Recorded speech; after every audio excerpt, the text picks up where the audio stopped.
Story starting हमें एक गांव को दिखाते हैं, जिस गांव के ऊपर बहुत सारे गीत हवा में उड़ रहे हैं। अब ये गीत क्यों हवा में उड़ रहा है?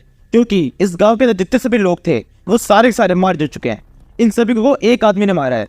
इस गांव का सरदार अभी तक जिंदा है। वो सरदार इस आदमी से कहता है, तुमने हम सबको क्यों मारा? हम डाकू हैं, हम लोगों के पैसे लूटते हैं, लेकिन हमने भी आज तक किसी को भी नहीं मारा है। हमने किसी को भी कोई चोट नहीं पहुंचाई है। हम क्यों लोगों को डराते हैं और उनसे जितने पैसे निकाल सकते हैं केवल उतने ही निकालते हैं। हमने आज तक किसी को भी नहीं मारा, लेकिन तुमने हमारे पूरे गांव को मार दिया, ऐसा क्यों? वो आदमी कहता है, मैं किसी को मारने से पहले कारण नहीं सोचता। तुम डाकू हो, इतना काफी है तुम्हें मारने के लिए, और तुम्हारे पूरा गांव तुमसे रिलेटेड है। तुम्हारे पूरे गांव में डाकू ही डाकू भरे हैं, ये कारण काफी है तुम्हारे पूरे गांव को खत्म करने के लिए। और वैसे भी मैंने कुछ गलत नहीं किया है, ये तो जंगल का कानून है। कमजोर लोग मरते हैं और ताकतवर लोग उन्हें मार देते हैं। ये कहते हुए आदमी अपनी तलवार से घुमाता है। उसके साथ करते ही उस गाँव का सरदार ही मर जाता है। फिर हम देखते हैं इस पूरे गांव का केवल एक बंदा जिंदा बच्चा है, जो कि छोटा सा बच्चा है। ये बच्चा ये सब दूर से देख रहा था। ये लड़का दूर से ही अपनी फैमिली के, अपने गांव के सभी लोगों को मरते हुए देख रहा था। ये सब देखकर उस लड़के को बहुत गुस्सा आता है, लेकिन वो सामने नहीं आता। वो सोचता है, ये आदमी बिल्कुल ठीक कह रहा है, ताकतवर लोग कमजोरों का शिकार करते हैं। अब मैं इससे भी ज्यादा ताकतवर हो जाऊंगा और उसके बाद में इसका शिकार करूंगा। मैं इसे जान से मार दूंगा। यहाँ से सीन शिफ्ट होता है। हमें एक अच्छे से गाँव से निकालते हैं। इस गाँव के अंदर काफी ज्यादा भीड़ है, सब लोग बहुत खुश है। तभी लोगों को कुछ आशाएं देती है, प्लीज मुझे अपने साथ रख लीजिए, मैं उससे भीख मांगता हूँ। वो सभी लोग जाके देखते हैं, एक छोटा सा बच्चा है जो एक मोटे से आदमी के ऊपर लुमा हुआ है। उस छोटे बच्चे का नाम एजिन है। एजिन उस मोटे आदमी से कहता है, मेरी फैमिली में 300 लोग थे, जो 300 के 300 मारे जा चुके हैं। अब मैं अकेला ही बचा हूँ। मैंने इस जगह के बारे में बहुत कुछ सुना है। मैंने सुना है जो लोग यहाँ पर आते हैं यहाँ से बहुत ज्यादा ताकतवर हो जाते हैं। मैं भी बहुत ज्यादा ताकतवर बनना चाहता हूँ, प्लीज मुझे ताकतवर बना दीजिए। मैं यहाँ पर एक मास्टर की खोज में आया हूँ, प्लीज मुझे अपने सेक्ट में शामिल कर लीजिए। वो मोटा आदमी कहता है, हम ऐसे किसी को सेक्ट में शामिल नहीं करते। तुम्हारे पास में कोई क्वालिटी होनी चाहिए। क्या तुम्हारे पास में कोई रिकमेंडेशन लेटर है? एजेंट कहता है, रिकमेंडेशन लेटर? वो क्या होता है? मैं तो किसी को भी नहीं जानता, मैं केवल आपको ही जानता हूँ। मोटा आदमी कहता है, जाने की तुम्हारे पास में नहीं है तो फिर ठीक है, तुम चाहो तो पैसे भी दे सकते हो, तुम्हारे पास पैसे हैं, पैसों के साथ ही तुम यहाँ रह सकते हो। एजेंट कहता है, नहीं मेरे पास तो पैसे भी नहीं है, वो भी मुझे आप ही दोगे। मोटा आदमी कहता है, अब लास्ट चीज, क्या तुम्हारे पास कोई क्वालिटी है? तुम्हें ऐसा क्या है जिसकी वजह से हम तुम्हें यहाँ पर रखे? बच्चा कहता है, मुझे भूख बहुत तेज लग रही है, मैं कुछ भी खा सकता हूँ। ये सुनते हुए मोटा आदमी बहुत चिढ़ जाता है। वो कहता है, तुम्हारी हिम्मत कैसे हुई? क्या यहाँ मजाक चल रहा है? तुम जानते हो तुम इस समय कहाँ पर हो? एजेंट हंसते हुए कहता है, मैं यहाँ पर काफी दूर से आया हूँ, मुझे इस जगह के बारे में सब कुछ पता है। इस जगह का नाम फॉरबिडन स्काई सेक्ट है। मोटा आदमी कहता है, तो फिर तुम्हें सब कुछ पता है, यानी कि तुम्हें ये भी पता होगा यहाँ के जो डिसेबल्स होते हैं वो बहुत ही ज्यादा पावरफुल होते हैं। उनमें से एक ने तो अकेले ही एक पूरे गाँव खत्म कर दिया था। और तुम्हें क्या लगता है तुम डिसेबल्स के बीच में शिक्षा ले सकते हो? तुम्हारे पास ना तो कोई रिकमेंडेशन लेटर है, ना ही पैसे हैं, और ना ही कोई यूनिक स्किल। हम तुम्हें यहाँ नहीं रखेंगे, निकल जाओ यहाँ से। जे कहते हो मोटा आदमी जोर से लात मार के एजेंट को दूर फेंक देता है। जगह बढ़ते एजेंट उछल के दूर जाके गिरता है और मुंह के बल जमीन पर गिरते ही आप खड़े आसपास के सारे लोग जोर से हंसने लगते हैं। वो सभी कहते हैं, इस बच्चे ने कोशिश तो अच्छी की थी, लेकिन इसका यहाँ पे कुछ हो नहीं सकता, क्योंकि ये बहुत गरीब है, किसी काम का नहीं है, बिल्कुल बेकार है। ये सब सुनते हुए एजेंट खड़ा होता है और धीरे से उस मोटे आदमी से कहता है, मोटे सुअर कहीं के। एजेंट ने बात बहुत धीरे से कही, लेकिन इसके बावजूद भी वो मोटा आदमी सुन लेता है। वो कहता है, क्या क्या कहा तूने? एजेंट सोचता है, अब इसने सुन लिया है तो फिर ठीक है। ये कहते हुए एजेंट पीछे मुड़ता है और उस मोटे आदमी से कहता है, सुअर मोटे कहीं के, तेरी हिम्मत कैसे हुई इतनी सी गंदी शक्ल के साथ में मुझे लेक्चर देने की? मोटा आदमी कहता है, तेरी हिम्मत कैसे हुई? तभी एजेंट उसे अपने मीटर में रहते हुए कहता है, मेरी डायलॉग रिपीट मत कर, अभी मैं बहुत कमजोर हूँ, तो फिर ठीक है मैं यहाँ से जा रहा हूँ। एक दिन मैं ताकतवर बन के यहाँ पे वापस आऊंगा और इस पूरी जगह को और तेल को भी तेल डालकर पूरी तरह से आग में जला दूंगा और खत्म कर दूंगा। ये सुनकर मोटा आदमी बहुत ज्यादा गुस्सा होता है। वो भागते हुए उस लड़की के पास आता है और उसे चिल्ला कहता है, तेरी हिम्मत कैसे हुई ये सब बोलने की? अब तो मैं सबक सिखा के रहूंगा। उस मोटे आदमी को अपनी तरह आदत देख एजेंट विवाह से लगता है। मोटा आदमी पूरी तरह से एजेंट का पीछा कर रहा है, लेकिन एजेंट में ज्यादा तेज है, वो उससे काफी दूर निकल जाता है। एजेंट ने काफी दूर निकल जाने पर मोटा आदमी रुकता है और हंसने लगता है।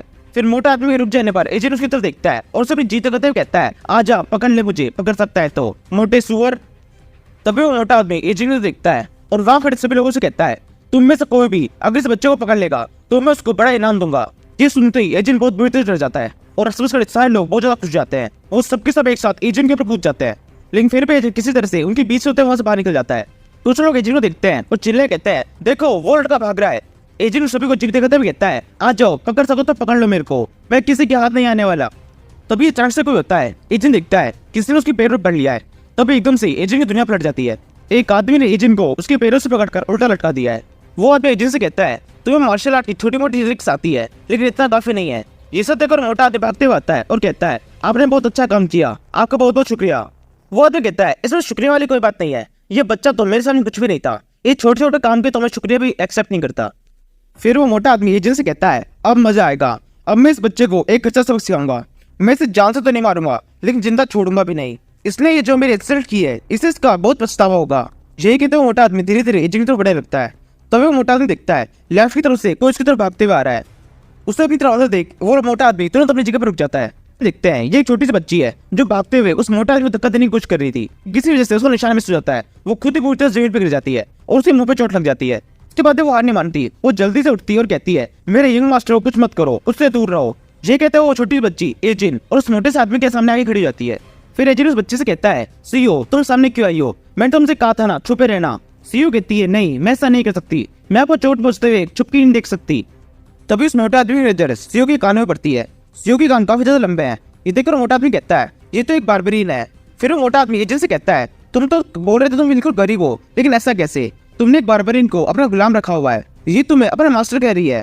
तभी एजेंट सीओ से कहता है, सीओ यहाँ से चले जाओ, मैं बिल्कुल ठीक हूँ, मैं बहुत ज्यादा पावरफुल हूँ, मैं इन दोनों को संभाल लूंगा, इनको अच्छे से पीटूंगा, बस तुम यहाँ से थोड़ा दूर चले जाओ। मैं तुम्हें नहीं चाहता कि तुम्हें किसी भी तरह की चोट लगे। जैसे ये बात जिस आदमी ने एजेंट को उसके टांगों से पकड़ रखा है वो सुनता है, वो तुरंत आगे बढ़कर उस बच्ची सीओ के एक जोर से रात मार देता है। रात बढ़ते हुए लड़की जोर से वहां में चलती है, वो बुरी तरह जमीन पर गिरती है, उसके मुंह से खून बहने लगता है। उस लड़की की खून की छींटे सब जगह फैल जाते हैं। वहां से जमीन पर नीचे गिरते ही वो लड़की बेहोश जाती है।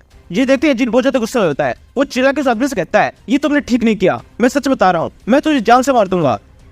वो आदमी कहता है, हाँ मारो मुझे, मैं इंतजार कर रहा हूँ। इसी समय वो बच्ची अभी भी जमीन में पड़ी हुई है, उसकी बॉडी से भी खून बह रहा है।